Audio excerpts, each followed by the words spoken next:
Hello मेरे प्यारे योद्धाओं, कैसे हैं। आज मैं आपको एक ऐसे सर से मिलाऊंगा जो हिंदी के प्रकांड हैं। प्रकांड कहने का मतलब ये है कि हिंदी में निष्णात वही होते हैं जिनके कोई भी क्वेश्चन गलत हो जाए, चाहे आरओ का पेपर हो, चाहे यूपीपीसीएस का हो, कुछ भी हो, हिंदी से यदि रिलेटेड कोई क्वेश्चन है तो उनका गलत नहीं होता। तो उसी से आप लोग पढ़ें और हम लोग कुछ अच्छा करने वाले हैं, और उस अच्छा करने वाले के क्रम में आप हिंदी, फिर इतिहास, सारे के अलग अलग ढंग से बेहतरीन आपको क्लास मिलेगी। तो आइए मिलिए हमारे रजत जी से, और वो भी बहुत ही अच्छा पढ़ाते हैं। तो रजत जी, बिल्कुल बिल्कुल थैंक ठीक है। जैसा कि सर ने कहा है कि हम लोग कुछ नया करने वाले हैं। नए का अर्थ है कि हम जीएस को भी इसमें इंक्लूड करेंगे, और जो जो विषय आगे आते जाएंगे उस विषय को लेके नए तरीके से सारे क्वेश्चंस को तैयार करेंगे। संभवतः नया साल आ रहा है, तो नए साल पे आपको नई नई चीजें देखने को मिल सकती हैं। खैर, नए साल की बातें आगे करते रहेंगे, लेकिन आज जो हम पढ़ाने जा रहे हैं, तो आज का विषय है हमारा हिंदी। अब इस प्लेटफॉर्म पे, एडॉप ऑफ नॉलेज प्लेटफॉर्म पे आप सभी का स्वागत है, और इस स्वागत के साथ हम हिंदी क्लास को अपने शुरुआत करते हैं। नमस्कार, मैं रजत सिंह आप सभी के साथ एडॉप ऑफ नॉलेज प्लेटफॉर्म पे एक नए विषय के साथ, एक नए टॉपिक के साथ हिंदी को डिस्कस करते हैं, और एक नए तरीके से हिंदी को डिस्कस करते हैं। हिंदी को जब हम डिस्कस करते हैं, तो आज जो हम विषय पढ़ेंगे उसका नाम है वाक्यांश। वाक्यांश। अब प्रश्न ये उठता है कि वाक्यांश चीज क्या है, आखिर वाक्यांश है क्या, वाक्यांश हम क्यों पढ़ें। वाक्यांश अगर हम देखते हैं तो दो शब्दों से मिलकर बना है, एक है वाक्य और दूसरा है अंश। अर्थात किसी भी वाक्य के अंश को हम उठाते हैं, और जो बहुत लंबा वाक्य का जो अंश होता है उसको हम एक शब्द में लिख देते हैं। इंग्लिश में इसको कहते हैं वन वर्ड सब्स्टिट्यूशन, लेकिन हिंदी में हम लोग इसको वाक्यांश कहते हैं। अब वाक्यांश, मैं इस चीज को एक बार डिस्क्राइब करना चाहता हूं। जैसे मैंने लिखा कि तालाब में नीले रंग का कमल खिला है। ठीक, तालाब में नीले रंग का कमल खिला है। अब ये तो पूरा वाक्य हो गया, वाक्य में जिसमें हमको कर्ता भी मिल रहा हो, और वाक्य में संज्ञा भी, कई चीजें होती हैं वाक्य में, लेकिन ये पूरा एक वाक्य है कि तालाब में नीले रंग का कमल खिला है। अब अगर इसमें हम एक छोटा सा वर्ड लेते हैं, नीले रंग का कमल, क्या हम इसको बदल सकते हैं? बिल्कुल बदल सकते हैं। नीले रंग के कमल को हम लोग कहते हैं इंदिवर। क्या कहते हैं? इंदिवर। तो जो इतना बड़ा वाक्य था, इसको बड़ी सरलता से हम लिख सकते हैं कि तालाब में इंदिवर खिला है। क्या खिला है? इंदिवर खिला है। तो इतना छोटा सा जो बड़ा सा वाक्य था, इसको हमने एक लाइन में खत्म कर दिया, और यही जो है जिसमें हमने इस पूरे वाक्य के अंश को लिया है और उसको किसमें बदल दिया? केवल और केवल एक शब्द में उसको बदल दिया। ये है वाक्यांश की ताकत, ये है वाक्यांश की ताकत। अच्छा, इसका प्रयोग क्यों करते हैं? इंग्लिश में लोग कहते हैं कि बताइए, बहुत लंबा चौड़ा वर्ड होता है, सर आपने क्या समझाया, मुझे समझ में नहीं आया, फिर से बता दीजिए। हमारे स्कूल में, हमारे यहाँ के जो विद्यार्थी होते हैं, पूरा पढ़ाने के बाद केवल एक बार बच्चे बोल देते हैं, क्या कहा सर, आए? वो आए भी एक तरीके से वाक्यांश है। क्यों? क्योंकि पूरा शब्द अगर वो बोलता, सर एक बार पुनः दोहरा देंगे कृपया करके, लेकिन हमारे यहाँ का बच्चा कहता आए, और मास्टर समझ जाता है आए मतलब फिर से बताओ। तो उसी तरीके से आए भी यहाँ पर क्या है? वाक्यांश है। तो इस तरीके से हम वाक्यांश को लेंगे, और वाक्यांश में एक एक वाक्यांश को हम लोग उधेड़ेंगे, उसकी खाल उधेड़ेंगे, उसके कपड़े उधेड़ेंगे, और फिर वाक्यांश को हम लोग समझेंगे।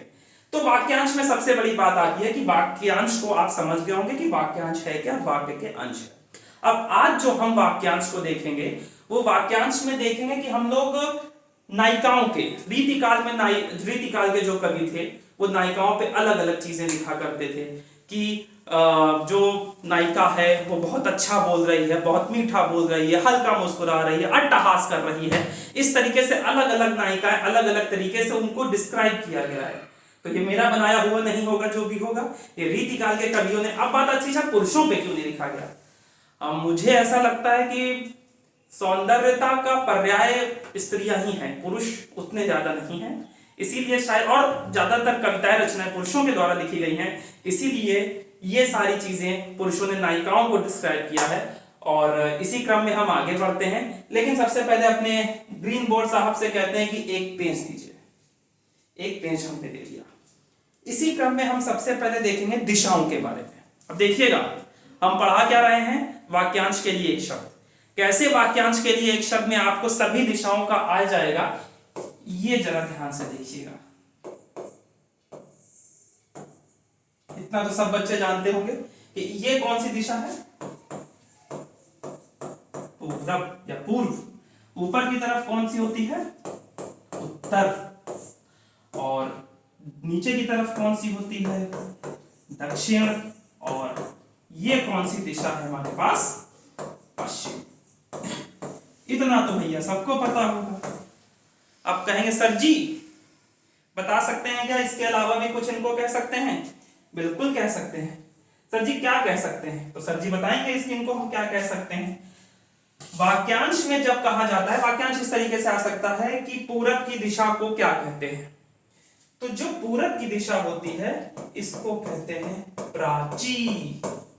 क्या कहते हैं, प्राची। और पश्चिम की दिशा को क्या कहते हैं,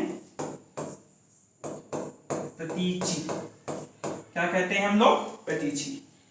पूर्व की दिशा प्राची और दक्षिण की दिशा, ये पश्चिम की दिशा क्या हो जाती है, प्रतीची।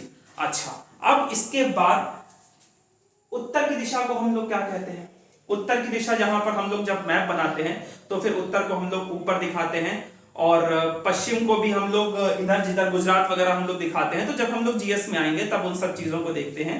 और एक दिशाएं हिंदी में और होती हैं, एक होती है ऊपर, एक होती है नीचे।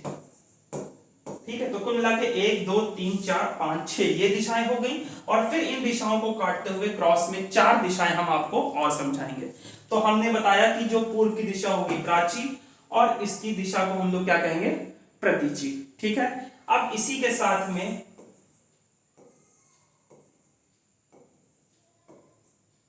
इन दिशाओं को भी हम लोग समझते हैं। इसको अगर हम पूछेंगे आपसे तो आप क्या कहेंगे? अरे सर जी नॉर्थ ईस्ट है।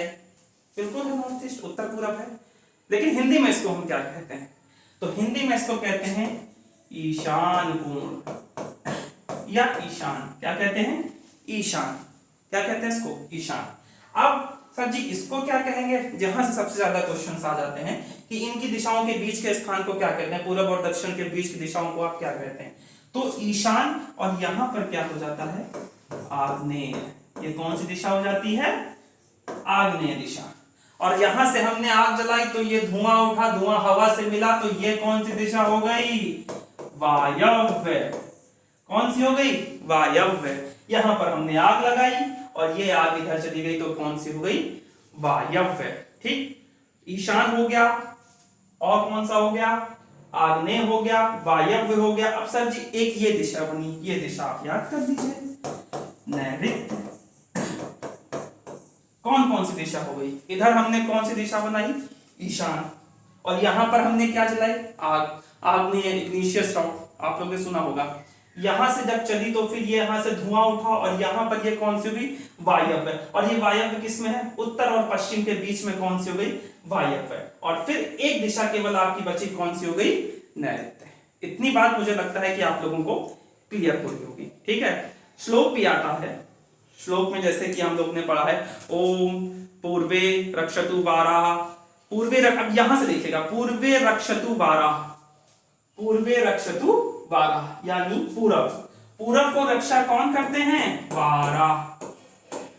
वाराह मतलब भगवान विष्णु। आग्नेयम गरुड़ध्वजा, आग्नेय में रक्षा कौन कर रहे हैं हमारी, गरुड़ ध्वज मतलब कौन, भगवान विष्णु। साथ ही साथ हम लोगों के पर्यायवाची भी खत्म हो जा रहे हैं। दक्षिणे पद्मावस्तु, दक्षिण में हमारी रक्षा कौन कर रहे हैं? पद्मनाभ भगवान। पद्मनाभ मतलब भगवान विष्णु। अब विष्णु के हम लोग कितने सारे पर्यायवाची देखते जा रहे हैं। नैऋत्याम तु मधुसूदना, नैऋत्य में भी कौन हमारी रक्षा करें? मधुसूदन। मधुसूदन भगवान कौन? भगवान विष्णु। पश्चिमे चैव गोविंदो, पश्चिम में कौन हमारी रक्षा करेंगे? गोविंद। पश्चिमो चैव गोविंदो। और अब से आखिरी में वायव्य जनार्दनाम, और यहां पर हमारी कौन रक्षा करेंगे? जनार्दन। और बचा कौन सा हमारे पास? ईशान। तो हमारे महादेव सबसे ज्यादा भोले भाले हैं, इसीलिए कहा जाता है उत्तरे श्रीपति रक्षे। उत्तर में भी श्रीपति को बैठा दिया, श्रीपति अर्थात भगवान विष्णु। और फिर रक्षते ऐष्ण्याम ही महेश्वर, और यहाँ पर जो भोले वाले हमारे महेश्वर हैं, ईशान कोण में हमारी रक्षा करें कौन? महेश्वर। इस प्रकार से सारे ईश्वर मिल करके हमारी रक्षा करें। और इस प्रकार से एक श्लोक से हमने सभी दिशाओं को समझा, और दो दिशाएं हमारी बच गई, एक ऊपर और एक नीचे। तो ऊर्ध्वा रक्षतु धाता, ऊर्ध्वा धाता, धाता कौन है? भगवान विष्णु। ऊपर हमारी रक्षा कौन कर रहे? ऊर्ध्वा रक्षतु धाता, वो अधो अनंत है, अधो। यहां पर हमारी रक्षा कौन करेंगे? भगवान विष्णु। अनंत, भगवान विष्णु को अनंत कहते हैं, और भगवान भोलेनाथ को अनादि कहते हैं। अनादि से अनंत है हमारे यहाँ।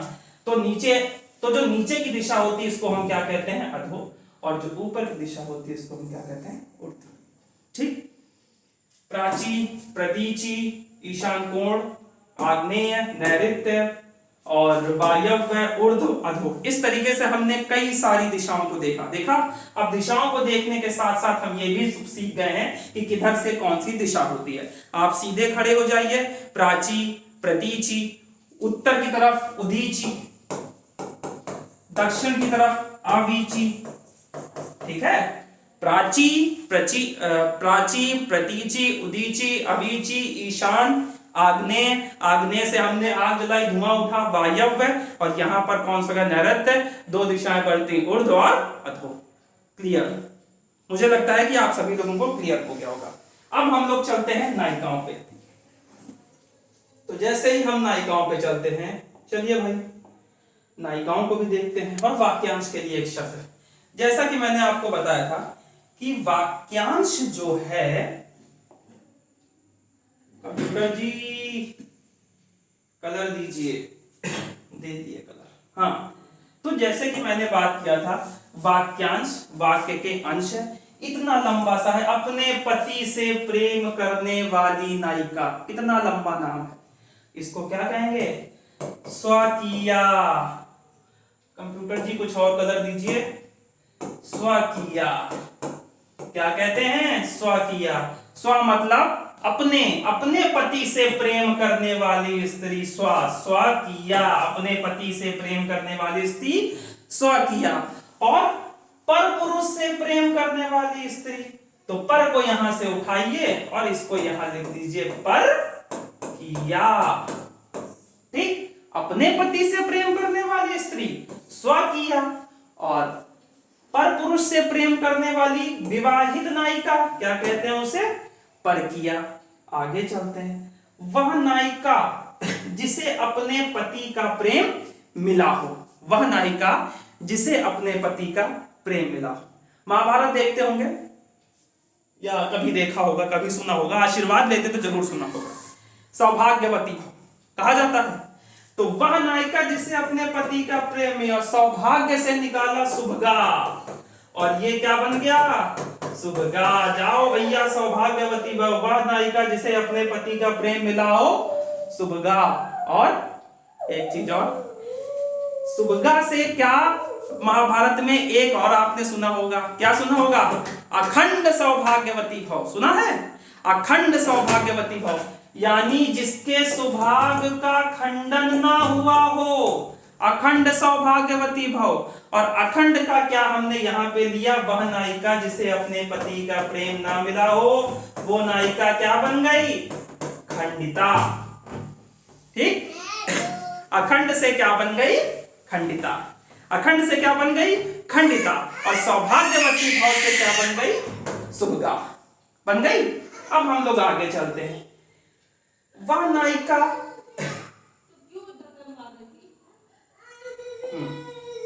आगे चलते हैं।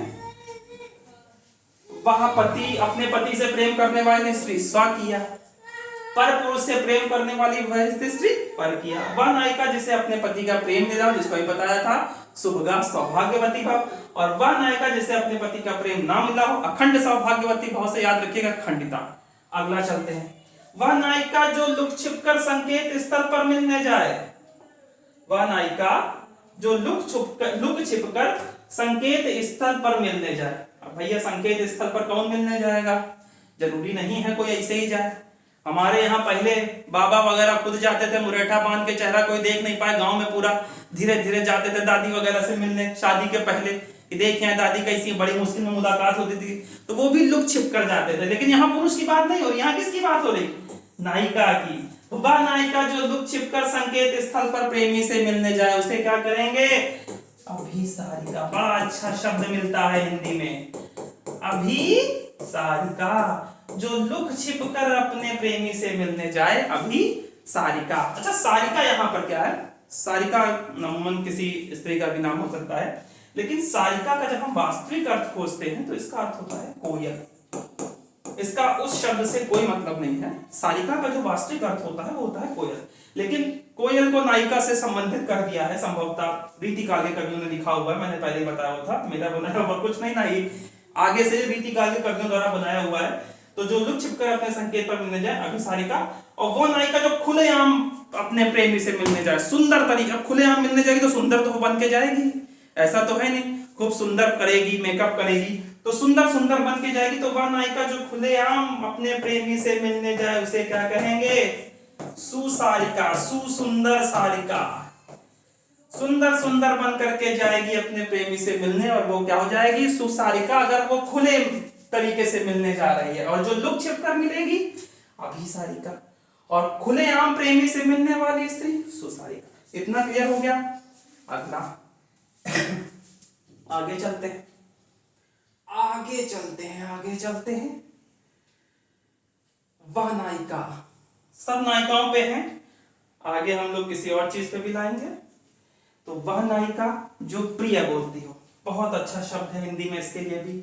वह नायिका जो बहुत प्रिय बोलती हो, प्रियम वदा, प्रियम वदा। वह नायिका जो प्रिय बोलती है, वो क्या होती है? प्रियम वदा। हिंदी में एक चीज याद रखिएगा कि जो बड़ा आ होता है ना, बड़े आ की मात्रा ज्यादातर, हमेशा ये कोई नियम नहीं है कि हमेशा ही ऐसा होगा, ज्यादातर जो होता है बड़ा आ की मात्रा जब आती है किसी शब्द के बाद में लगती है, तो वो स्त्रीलिंग को डिनोट कर देता है। जैसे अग्रज का स्त्रीलिंग क्या होगा? अग्रजा। अनुज का स्त्रीलिंग क्या हो गया? अनुजा। ठीक है, तो आ जो लगता है वो सामान्यता हिंदी में स्त्रीलिंग पे को डिनोट करता है। तो अगर ये यहाँ पर प्रियमवदा है, अगर कोई स्त्री मीठा बोल रही है, तो सोचिए अगर कोई पुरुष मीठा बोल रहा हो तो उसे क्या बोलेंगे? प्रियमवद। क्या बोलते हैं उसको? प्रियमवद। और अगर कोई स्त्री बोल रहा हो तो उसे क्या कहते हैं? प्रियमवदा। मुझे तो बड़ा अच्छा शब्द लगता है प्रियमवद। प्रत्यक्त विधवा नायिका जो पुनर्विवाह करे। ठीक है, प्रत्यक्त विधवा नायिका जो पुनर्विवाह करे। सामान्यतः कहा जाता है कि जब किसी व्यक्ति का या किसी स्त्री का या किसी का भी विवाह होता है तो उसका एक नया जीवन होता है, पूरे जीवन में एक नया जीवन होता है, उसका नया जीवन शुरू होता है। तो इसीलिए विधवा विवाह भी जब दोबारा उसका विवाह होगा तो पुनर् और भू, कुछ मुझे ऐसा लगता है कि इसमें पुनर्जन्म से संबंधित चीजें लगती हैं, इसीलिए मैंने आपको बताया कि चीजें मैं इसलिए करवा रहा हूं कि आपको याद हो जाए। प्रत्येक विधवा नायिका जो पुनर्विवाह करे, पुनर्भू, पुनर् उसका जन्म हो रहा है। क्या हो गया? पुनर्भू। मंद मुस्कुराने वाली महिका। मुस्कुराहट कई तरीके की होती है, मंद होती है, बहुत लोग खिलखिला के हंसते हैं। रावण अट्टहास करता था, हा हा हा हा, वो क्या था? रावण का अट्टहास गर्जना करते हुए रावण आता था, तो वो अट्टहास थी। तो मंद मुस्कुराने वाली महिला नायिका को क्या कहते हैं? स्मिता। क्या कहते हैं? स्मिता। लेकिन कई बार हिंदी में भी कहावत है कि आंख के अंधे नाम नयन सुख। बहुत सारी स्त्रियां मिलती हैं, नाम होता है स्मिता, निकलती है भामिनी। भामिनी जानते हैं, जिनके नाक पे गुस्सा है और नाम होता है स्मिता। उनसे पूछा हमने, मैडम आपका नाम क्या है, बताएं स्मिता। उसके बाद जो चिल्लाने लगी तो हम समझे मैडम आपका नाम भामिनी होना चाहिए। और वो समझो नहीं पाई कि हम उनको क्या बताएं। इसीलिए हिंदी की सबसे अच्छी चीज यही है कि आप भाषा पे अगर आपकी पकड़ होगी, आप बोल भी जाएंगे किसी को तो वो हंसी में टाल देगी। उनको क्या पता हमने उनका नाम कहां से कहां पहुंचा दिया। आ जाओ, उनको लोग भामिनी कहते हैं। चलिए आगे चलते हैं। घने बालों वाली नायिका, देखते हैं खूब घने बाल होते हैं जिनके, घने घने बालों वाली नायिका क्या कहते हैं इनको? अलका। ये बड़े बड़े घने घने बाल, वो कौन सा एडवर्टाइजमेंट आता है? Case king.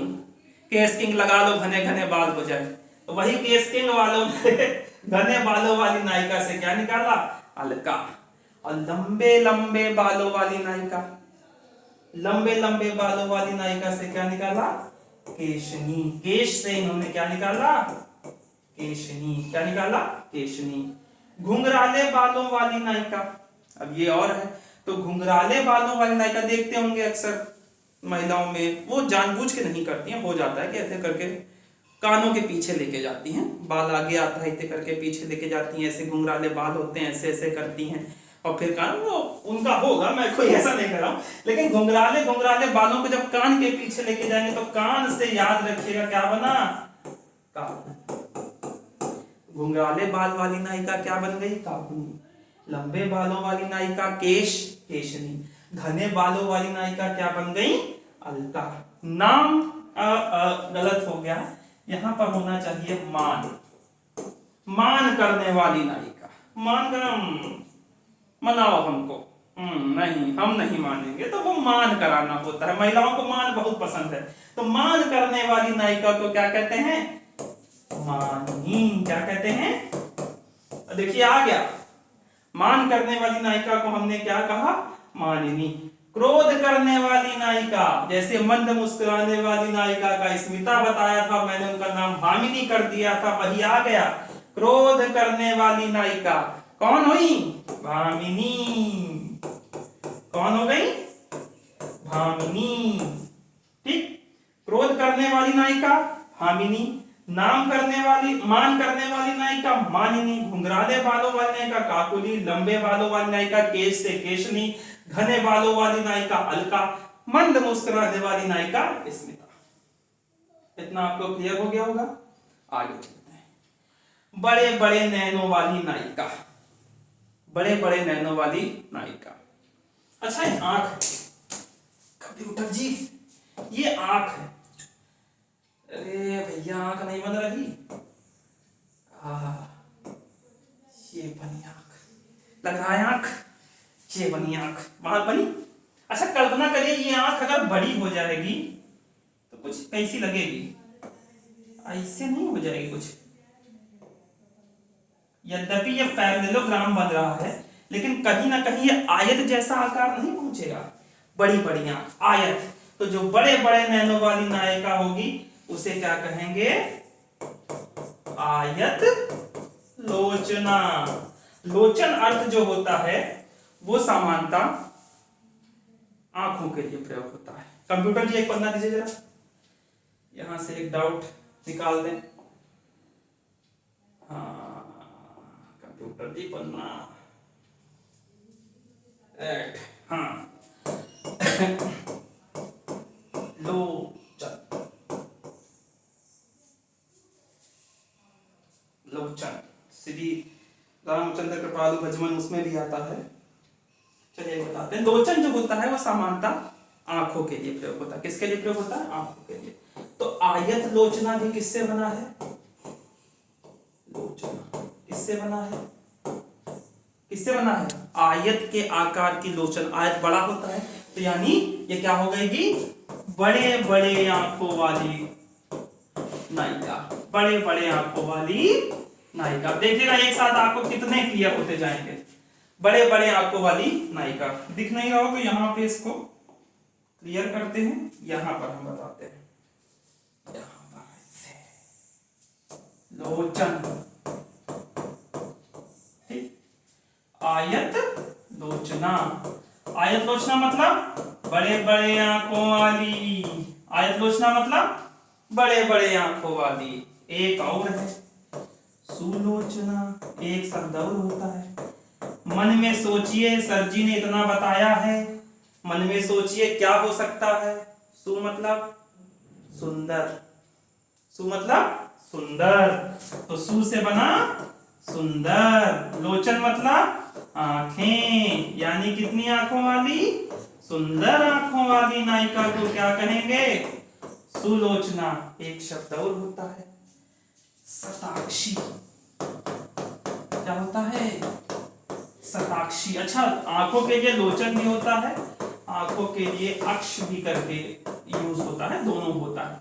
शताक्षी। शत मतलब क्या होता है, अक्सर हम लोग बोलते हैं शत प्रतिशत, मतलब क्या है, शत प्रतिशत। बोलते कि नहीं बोलते हैं। एक और देवता है जिनको शास्त्र नयन कहते हैं। शत मतलब होता है 100। क्या होता है, 100। तो शत से क्या बन गया, 100, यानी सैकड़ों या 100 आंखों वाली नायिका। सैकड़ों आंखों वाली नायिका क्या कहते हैं उसे, शताक्षी। अरे सर जी, लेकिन सैकड़ों आंखों वाली नायिका कैसे कोई हो सकती है। अपने मोहल्ले में देखिएगा सीसीटीवी वाली आंटी मिल जाएंगी, हर घर की खबर उनको रहती है। तो वो कैसी होती हैं, सैकड़ों आंखों वाली नायिका। वो कौन सी हो गई, शताक्षी। एक और बचा है, लगे हाथ हम लोग वो भी कर देते हैं। अच्छा, मैंने कहा था सहस्त्र नयन कौन है, सहस्त्र नयन, शतनयन एक देवता है। ये दोनों इंद्र के पर्यायवाची हैं, याद रखिएगा। 100 एक कहानी आती है इंद्र की, उसमें कहा जाता है कि उन्होंने फिर 100 नेत्र अपने पूरे शरीर में थे और उससे उन्होंने किसी राक्षस का वध किया था। उस कहानी से इंद्र का पर्यायवाची में सहस्त्र नयन और शतनयन दिया जाता है। ठीक है, तो लोचन से हमने क्या बना, शताक्षी, आयत लोचना, सुलोचना। शताक्षी के साथ में एक और याद रखिएगा, मीनाक्षी। चलते चलते ये भी याद आ गई, क्योंकि इनको यहां नहीं यहां लिखते हैं, वरना आप लोगों को हो जाएगी कंफ्यूजन। मीनाक्षी क्या हो जाएगी, कंफ्यूजन। अब मन में बताइए मीनाक्षी क्या हो सकता है, सोचिए। सुलोचना सुंदर आंखों वाली नायिका, आयत लोचना बड़ी बड़ी आंखों वाली नायिका, शताक्षी सैकड़ों आंखों वाली नायिका। तो मीनाक्षी क्या हो सकता है, मीन, तोड़िए इसको, मीन अक्षी। मीन मतलब मछली जल की रानी, तो मछली जैसी आंखों वाली नायिका। मछली जैसी आंखों वाली नायिका को हम लोग क्या कहते हैं, मीनाक्षी। कोई डाउट, कोई समस्या? चलिए आगे चलते हैं। देखिए, क्रोध करने वाली नायिका को हम लोग ने देख लिया था भामिनी। बड़े बड़े नैनों वाली नायिका को हम लोग देखा था क्या, आयत लोचना। कहो भैया, अरे देखिए आई मछली, आई मछली, आई आई आई आई आई आई आई आई मछली आई, तो पकड़ेंगे। आई मछली, चलिए देखते हैं। मछली के जैसे आंखों वाली नायिका अभी आपको बताया था, क्या बताया था, मीन से मछली और अक्ष से आंखें, जोड़ दीजिए बन गया मीनाक्षी। भैया सुंदर आंखों वाली नायिका, सुलोचन मतलब आंखें, सुलोचना क्या बन गया, सुलोचना। चंचल आंखों वाली नायिका, एक और है चंचल आंखों वाली नायिका। पेंडुलम की तरह ऐसे ऐसे आंखें, ऐसे ऐसे ऐसे ऐसे ऐसे आंखें हुआ करती। पेंडुलम को कहते हैं हिंदी में लोलक, और लोलक से हमने बना दिया क्या, हमने क्या कवियों ने लोलाक्षिका। क्या बना दिया, लोलाक्षिका।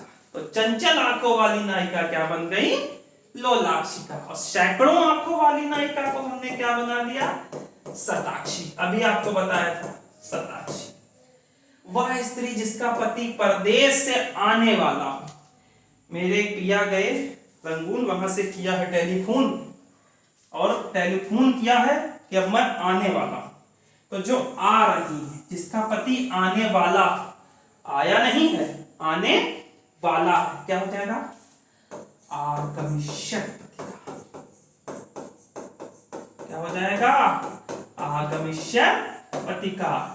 अच्छा सर जी, और जिसका आएगा हो, तो जिसका पति आ गया हो या परदेश से आ गया हो, जिसका पति बैठा हो बाहर चाय पीने के लिए, उसे क्या कहेंगे, आगत। क्या कहेंगे?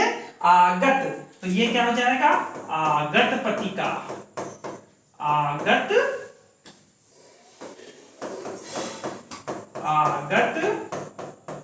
पतिका क्या हो जाएगा? आगत पतिका। समझे? वह स्त्री जिसका पति परदेश जाने वाला हो। बड़े दुख की बात है, कल उसका पति परदेश जाने वाला है, तो उसे क्या कहेंगे? उसे कहते हैं प्रवश्यक पतिका। क्या कहते हैं? प्रवश्यक पतिका। प्रवास करने वाला है, अभी प्रवास किया नहीं है, प्रवास करने वाला है, तो वो क्या बन गया? प्रवश्यक पतिका। और वह पति जिसका पति परदेश में हो तो वो प्रवासी है, और जब प्रवासी है तो प्रवासी से बना दिया प्रोषित, तो प्रोषित से क्या बना? प्रोषित पतिका बन गया, प्रोषित पतिका। तो मछली के जैसे आंखों वाली नायिका मीनाक्षी होती है, सुंदर आंखों वाली नायिका सुलोचना, चंचल आंखों वाली नायिका लोलाक्षिता होती है, और सैकड़ों आंखों वाली नायिका शताक्षी। तो वह स्त्री जिसका पति परदेश से आने वाला हो, ये ध्यान रखिएगा, अक्सर क्वेश्चन में आता है। आगमिष्यक पतिका, जिसका पति परदेश से आने वाला हो, क्या हो गया? आगमिष्यक पतिका। और वह स्त्री जिसका पति परदेश से आ गया हो, बाहर चाय पानी नाश्ता किया बैठा है, तो वो क्या हो गया? आगत पतिका। भी आया हुआ है तो क्या बन गया? आगत पतिका।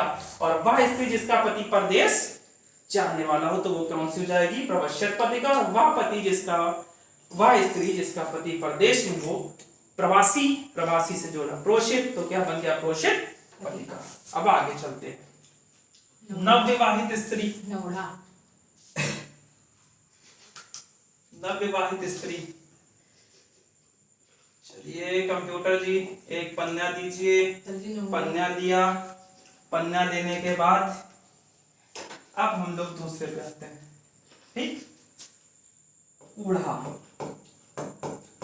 ऊढ़ा शब्द, ठीक, ऊढ़ा शब्द सामान्यतः स्त्री के लिए प्रयुक्त होता है, विवाहित स्त्री के लिए।